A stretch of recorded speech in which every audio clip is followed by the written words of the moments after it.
Hello everyone, welcome back to another video on the JayBee and Milly channel. I am JayBee and today I've got a bit of a different video. Now this is less of a channel update and more of a kind of world update, to be honest. So as many of you probably know by now, SAG-AFTRA has officially gone on strike, and that affects a lot of actors, especially on-screen actors, voiceover artists, anything that you can imagine. And of course, we had the writer's strike that was still ongoing, so pretty much Hollywood and the whole film and TV industry, from what I can gather, is on a bit of a standstill. Now, I want to point out that we here do support this strike. From what we can gather online, based on what I've seen, a lot of it is a case of all this AI stuff, AI taking people's jobs. There was even this quote groundbreaking thing where studios would be able to scan in people's likeness, their voice, and be able to pay them for the equivalent of one day's work to be able to use that voice and likeness, that appearance,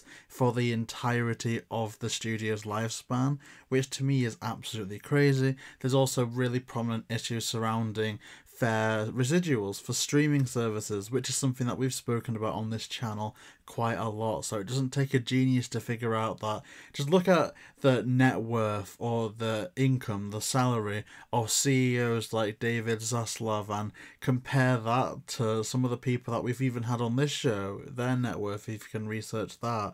That really is such a staggering difference. But for all you'll have a load of channels, a load of news outlets talking about all that stuff and the implications it'll have on, the Deadpool movie, the Barbie and Oppenheimer premiere and stuff like that. What I want to talk about today is just updating the people that watch us, that consume our content, that we're really grateful to have around. So I have a question on my mind, and that's, will this strike affect us? Now, this doesn't mean by any stretch of the imagination that our show here will come to a standstill, that our interviews will be cancelled necessarily, because we have had writers on during the writing strike, but obviously that was, I suppose, more against the studios itself. But in terms of actors and voiceover artists, there's a lot of stricter rules here. It isn't a case of let's not do any work for the studio and, go on the picket line. This is a lot stricter on what they can and can't do, especially as it pertains to interviews, Comic-Cons and stuff like that. So I am going to break down what we have here and summarize what I think is going to happen, but really just appeal for information. So I've got a few documents that I want to go through. Again, if you kind of just want the short answer, I don't know, is the heart of what I'm gonna say. And I know that's really bad for YouTube, that's really bad, because you want to keep people's attention. But if you want my full understanding, I actually have no idea based on anything that I'm gonna show you. But I do want advice, I do want to know what you guys think, and I also want to kind of let it be known that due to these things, it's more likely than not that all of our plans for the recording of Interview 100, which I'm not going to spoil it obviously because there's every chance that it could happen, the strike could end, the studios could come to their senses, but apparently that's not looking like it's the case. So we were meant to record episode 100 either next week, or I'm going to get my calendar, so I apologise if you hear rustling, or the 1st of August, for it to be ready to be announced on the 11th of August, because it will premiere on the 12th of August, which will be episode 100, like the 100th episode will premiere on the 12th of August for our podcast series.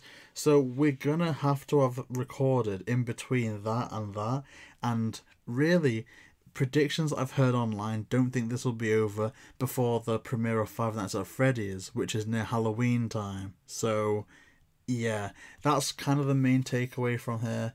Like, obviously we're going to have an 100th episode no matter what, and with the schedule that we do have and with what we do have pre-recorded, I do think we can make a really special episode 100, but in terms of our actual plans for what it was going to be and how we were going to reveal it, yeah, it doesn't look like that's going to be happening, unfortunately. But I really do hope that you can understand. Without further ado, because I know I kind of went on a tangent there, we are going to dig right into some of these documents. So here we have the official bulletin, which is the codified basic agreement and television agreement, strike notice and order. Now I apologise if this is a little bit small on the screen, but I'm going to be reading out the basic parts here. So The National Board has declared a strike of all covered services under the producer, SAG-AFTRA, Codified Basic Agreement, and SAG-AFTRA Television Agreement and their related agreements, TV/theatrical contracts, and instructs all SAG-AFTRA members to cease rendering all services and performing all work covered by the TV/theatrical contracts. The strike extends to productions covered by any of the following agreements, effective at 12:01 a.m. Pacific Time on July the 14th, 2023, which is as of recording this. Now, I do want to point out I have reached out directly to SAG-AFTRA for their take on things. I've given them details about us. I don't expect them to get back because I do acknowledge that in terms of podcast appearances, when it compares to fair wages and stuff, it really is a non-issue. But I just wanted official clarification because I know that there's a lot of podcasters out there that have a big audience that really do care about what they produce. So I did just want to get a definitive answer. There's every chance in the world that they could get back to me and, you know, I can update you. But that's kind of as of now. So I'm recording this when the strike is active. On the 14th. I'm going to try and get it out on the 14th and maybe do an update video. But yeah, so this is the first set of bullet points. So, producer, SAG-AFTRA, I keep saying Astra, I don't know why. Codified Basic Agreement. SAG-AFTRA Television Agreement includes new media. SAG-AFTRA New Media Agreement for high budget original or derivative programs. Special New Media Agreements. Low budget theatrical agreement, moderate low budget project agreement, ultra low budget project agreement.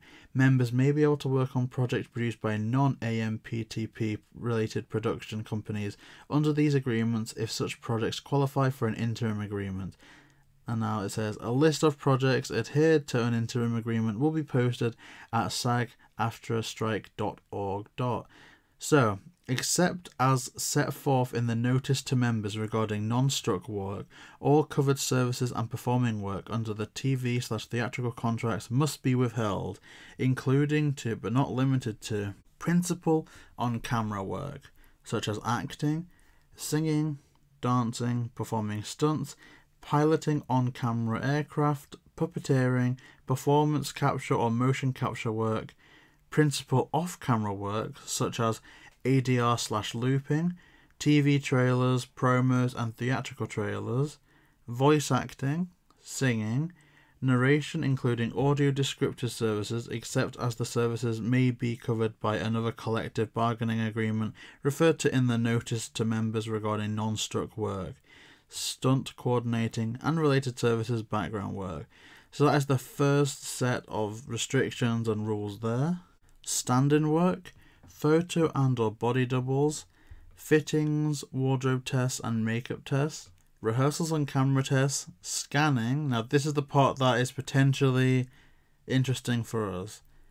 Interviews and auditions, including self-tape, promotion of / publicity services for work under the TV/theatrical contracts, such as tours, personal appearances, interviews, conventions, fan expos, festivals, for your consideration events, panels, premieres and screenings, award shows, junkets, podcast appearances, social media, studio showcases, and negotiating and or entering into or consenting to an agreement to perform covered services in the future, any new agreement relating to merchandising connected to a covered project, the creation and use of digital replicas, including through the use of prior work, performing on a trailer for a struck production, or other ancillary content connected to struck production. So, there's information down there about to ensure compliance with the rules held, and it gives us some information about the email. I'm not sure if that's the one that I used, but again, I'm tempted to, just because I want to make sure that we're in the clear. I want to make sure that we're not approaching people in the interim time in a way that comes across as redundant or disrespectful. And also, I guess if it's a complete no-no, if we do put out a interview with a voiceover artist, to make sure that we put enough in the description and we have enough to put out there to say that it was recorded before because it was. Like, we've got a few interviews with voiceover artists that we recorded last week, 2 weeks ago, 3 weeks ago. I wouldn't want to, because rightly so, you know, there's a snitching policy with all this stuff. Like, if you see anyone not being compliant, please notice this, you know, number here, because if we don't stand in solidarity with them, if they don't stand in solidarity, then that just gives more leeway to studios. So I understand why that's in place, but I wouldn't want to announce an interview next week with a voiceover artist in the guild and someone snitches on them and say, look, these people went on a podcast on the 21st and 22nd, you know, a week after the strike, because that's not the case, that's not the facts. Now, I understand if then they would not be able to share that interview, that's understandable, but I want to make sure that we are in the clear so they are in the clear, and so we're not just annoying people reaching out in that interim time. So I'm curious about this, because this says promotion of publicity services for work under the TV/theatrical contract. So it's a promotion of publicity services for the work. So if it isn't for the work, then interviews are allowed. No? If it isn't for the work, podcast appearances are allowed. So if it isn't, we've partnered with Warner Brothers, for example, to promote the new crypto. Let's just say that a crypto movie, Super Pets 2, was coming out, to interview Dwayne "The Rock" Johnson. That wouldn't be allowed. But if we reached out to, let's think of a legacy actor, let's say if we reached out to Frank Welker to talk about Scooby-Doo, Where Are You? In 1969, that would be allowed. That's where I'm a bit unsure. You know, so I do need to research more into that. Let me know what you think of. There's some more documents that I want to bring up, but again, it says definitively podcast appearances aren't allowed. But it also says before that it's promotion of publicity services for the work under the TV/theatrical contracts, which we wouldn't be because we're not partnered with any studio. We don't have a contract, so I don't know. I don't know what that means, but there's other stuff that we can analyse, and we're going to get into that. If you do want a better look at the official bulletin, I'm going to leave it linked in the description down below. But yeah, there's some other stuff from SAG directly that they've put out on their social media accounts that we're just going to look at now. So this is an official, I guess it's like a flyer or a notice board from SAG-AFTRA. Until we get a fair deal, all of our members should stand strong and follow some important guides to maximise our leverage during the strike. Familiarise yourself with work you can and cannot do during a TV/theatrical/streaming strike. Visit SAG for details. Join the picket line and post your support in social media using the hashtags SAG-AFTRA-strong and SAG-AFTRA-strike. For strike work, instruct your representative to discontinue negotiations with the studios, streamers, and networks. Report all strike-breaking activity by emailing that email. Membership Rule 1A reads, no member shall render any services or make an agreement to perform services for an employer against whom the union is conducting a strike, nor shall any member otherwise violate any strike order to the union. Currently, we do not have an agreement with the AMPTP, which means members cannot work or perform services to the TV/theatrical contracts. Any member who disregards the strike order could face discipline per SAG-AFTRA Constitution and SAG-AFTRA membership rules. So here we go. Pre-members and those performing who wish to join our union in future will remember one very important rule. Any non-member seeking future membership in SAG-AFTRA will not be permitted to join if they performed covered services for a struck company during the strike. That's an important one. So, for instance, if someone, say if Grey Delisle goes on strike for any Daphne work, but Warner Brothers want to put out a Scooby movie, if a non-union voiceover artist were to take over for Daphne, for Grey, they would not be allowed membership in the strike, which makes sense. I mean, obviously, a non-union voiceover artist could see that as their big break to get a big role, but ultimately the whole point of this is to add that pressure on the studio, which is ultimately for the good of all artists, so I do definitely understand that rule. So that is the first page we have here, I'm going to keep going on because as that sets out, we're now going to get into the rules again of what people on strike can and can't do. So, network television code, what you can work on. Let's look at the network television code and how it differs from the TV theatrical streaming agreements, officially called the National Code of Fair Practice for Network Television Broadcasting, but better known as the Network Television Code. It is its own contract and remains unstruck. That means members can work on network TV code productions. So, this is non-dramatic programs such as variety shows and talk shows, game shows, reality and competition shows, special events and award shows, documentaries other than those produced for theatrical exhibition, daytime serials, more commonly known as soap operas. Performers engaged to work under the new network television code should continue to honour their contracts. Meanwhile, TV theatrical streaming agreements cover work performed for the companies represented by the Alliance of Motion Picture and Television Producers, the AMPTP, and some independent producers. For the most part, this work is scripted programming, or what the agreement calls dramatic. Working on these productions is off limits until we get a fair deal. For a comprehensive list of all affected work and further guidance, and then it shows you where you can visit. So, again, I don't know what this means in terms of podcasting, because obviously network television has nothing to do with podcasting apart from, I don't know if there are any podcasts on television, but it makes it clear that it's its own code. It's separate from agreements as it partakes to TV theatrical streaming.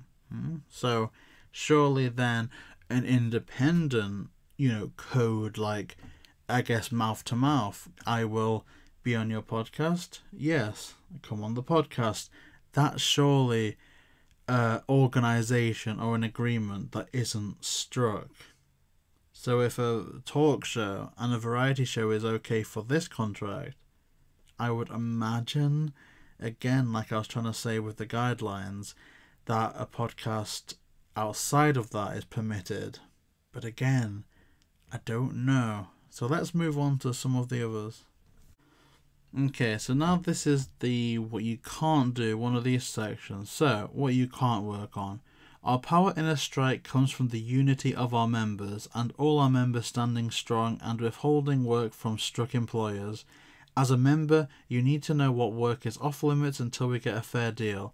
Any work covered by the TV theatrical contracts is permitted. So, again, any work covered by the TV/theatrical contracts, which we wouldn't be, obviously.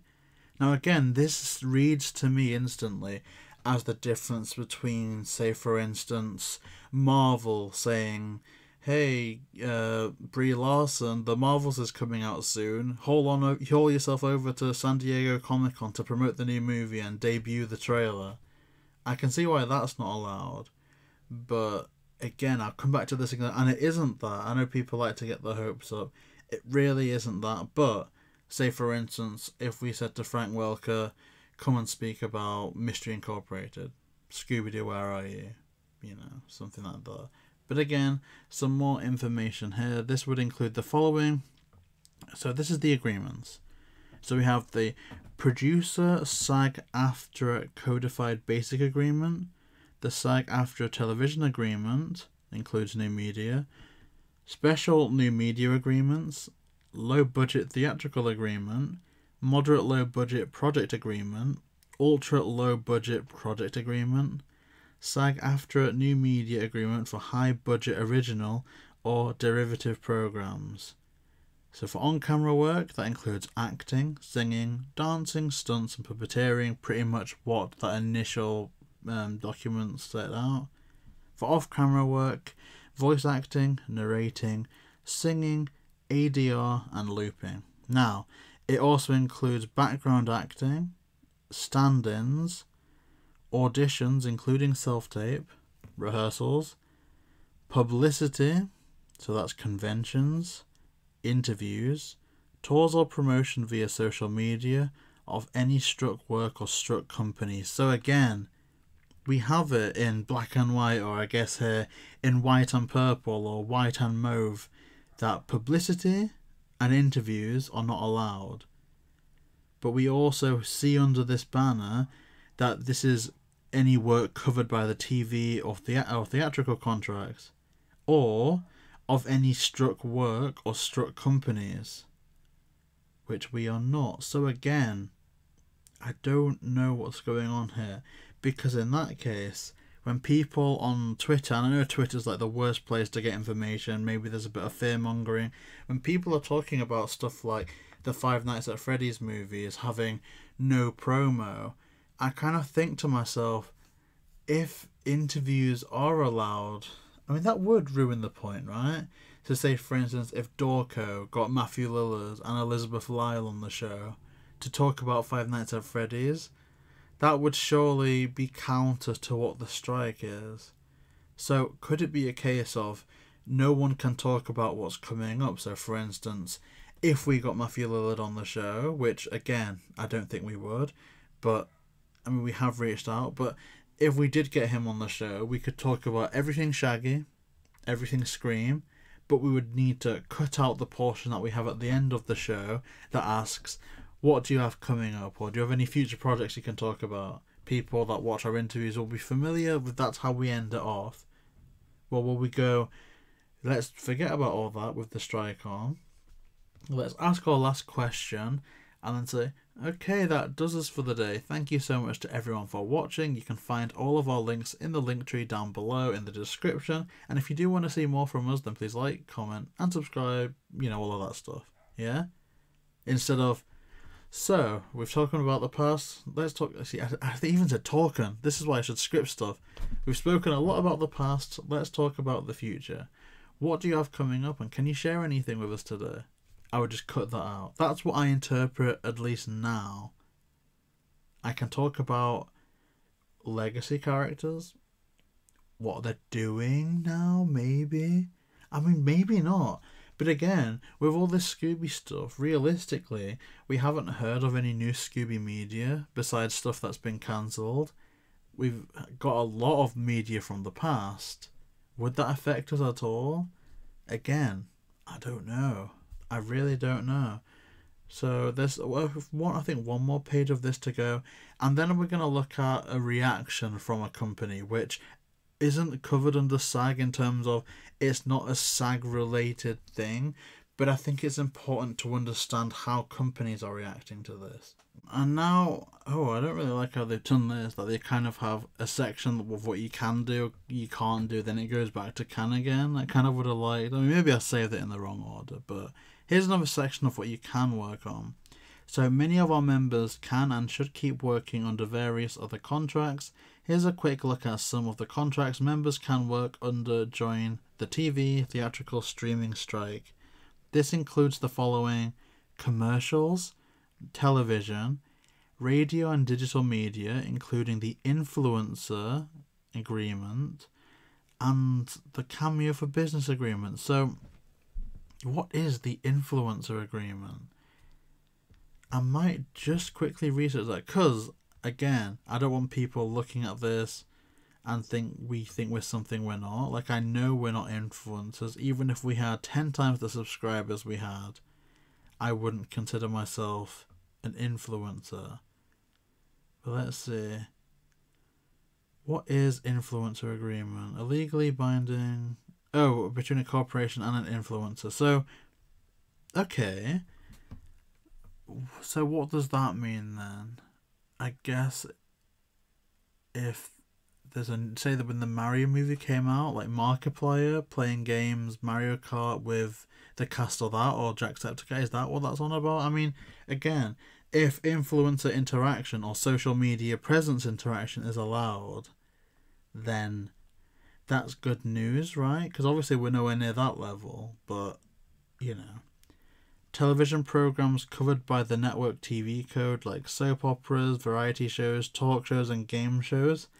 And again, what would you be on a talk show to talk about if not an upcoming project or a project you've done? Sound recordings, music videos, interactive video, corporate, educational, and non-broadcast, formerly industrial, program, short project agreement, micro budget project agreement, student film agreement, independent new media agreement, independent podcast agreement, and micro monetized podcast agreement. This includes scripted performance and hosting. I mean, this is the thing though, for all their answers aren't scripted. I think, a question's being kind of detailed out isn't really scripting, but independent podcast agreement, let's research that. Because that could be if they have a podcast and, you know, they're still allowed to do their podcast. That could be what that means. Or it could mean that if they independently agree to go on a podcast outside of, you know, stuff like that. Oh, there is a whole document here. Okay. So, negotiable. This agreement is entered, so... I mean, I will, if it is dreadfully important, I will include it, but it doesn't look to be what I'm thinking of. It looks more like if a company, like, comes to them and say Spotify, we will give you such an amount of money to have an exclusive podcast on our platform. So say Michael Rosenbaum could still produce Inside of You despite the strike. I guess that's what I'm taking from that. So, again, I don't know. So yeah, there's other stuff that it details there. Seeing that independent podcast stuff was allowed on that gave me a glimmer of hope. But see, here's the thing with these rules. I'm reading one thing and I think, oh, okay, so that definitely doesn't include this show, that definitely won't impact us. And again, I am just seeking clarification. This is the least of what's going on. You know, again, this is about actors, voiceover artists. This is about everyone getting paid residuals for shows and films that are on streaming services, which they are entitled to. They've worked on them. A lot of people watch them. They're not getting paid fairly for them. And obviously, AI, like, the threat of AI is so looming that that's the main focus. I'm just out here talking about this side of things because it is a side to be spoken about, you know. So this is what's going on. This is everything that's officially been put out by SAG in terms of this. But I want to kind of talk about the reaction of a company. So this is coming to us from Monopoly Events, who run various Comic-Cons throughout the UK. They also do stuff like wrestling conventions, like any type of conventions you can mention, they're here. I guess if I were to put it in American terms, because I do realise that a lot of our audience is from America, they're, I guess, a little bit like GalaxyCon. So think GalaxyCon UK, this is their stance on stuff like this. And bear in mind, even from an hour ago, they were promoting an appearance from Amy Jo Johnson in one of their shows. So they're keeping going with promotion of their events. So let's see what they have to say. We understand that there are some concerns over the recently announced SAG, which is the Screen Actors Guild strike, and whether it would affect talent's appearances at our events. The short answer and good news is that there is no impact on us, so please don't be worried. If you want a longer answer, then read on. Much of the confusion has stemmed from two things. Firstly, it's the reporting that guests are pulling out of Comic-Con by the press. In this instance, they are referring to San Diego Comic-Con using an umbrella term. The main difference is that talent attends these shows at the behest and part of studio contracts. Disney would send the entire cast of their latest series, for example. Our shows are direct contracts between guests and their representatives. We have no studio involvement and are totally independent. The second confusion stems from people sharing a tweet from Variety magazine which lists what actors can no longer do. It's slightly misleading because in short form it includes appearances and fan expos. However, the long-form letter from the Guild makes it clear that they're only referring to studio contracted events, not ours. Obviously, this is a breaking story, but every agent and manager that we've spoken to has said the same thing.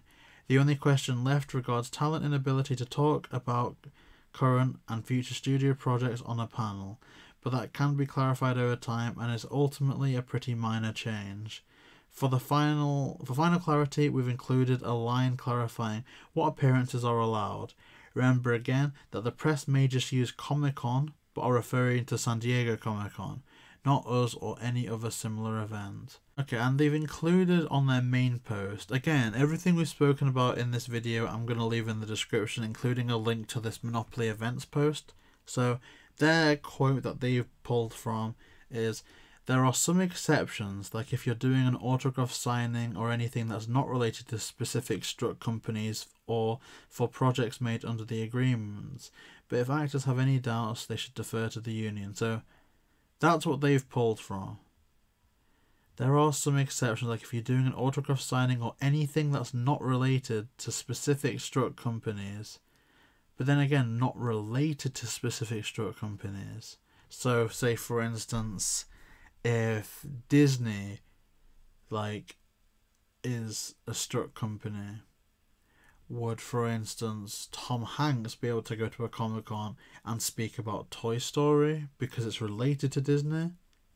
Again, I'm not sure what this wording is, but I do understand what Monopoly Events is saying, and in fact it was kind of on the line of what we were thinking of, that in short term, if we were to translate what they're doing to us, we can have guests on as usual if they agree to it, but we can't talk about the future projects.